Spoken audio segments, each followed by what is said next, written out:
invitation. I want to at least see it. Are you Lola. yoga? No. Home. Why are you dressed like that? Because, Spencer, I'm trying to Christopher the zipper, alright? Get over it. Who's she talking to? Emily, who apparently has to work Jenna's party. Seriously? Blackie. Blackie. Blackie. Blackie. How you doing, Blackie? Are you behind the printer? But you're so silly and little.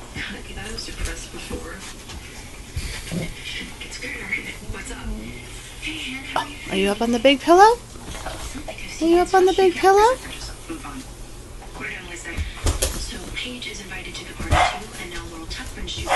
Wait, Laurel Tuck's what? Laurel Tuckman, the photographer that I took a class from last summer. Go on. Well, Emily may have overheard why Lucas was banging on that door.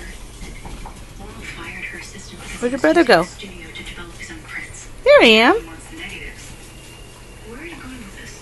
To an open grave that he took pictures of. And you think Lucas dug it up by himself? The kid can barely lift his chemistry book. Well, he's tall enough to reach the pedals on a backhoe. Let's just stay with Jenna, all right?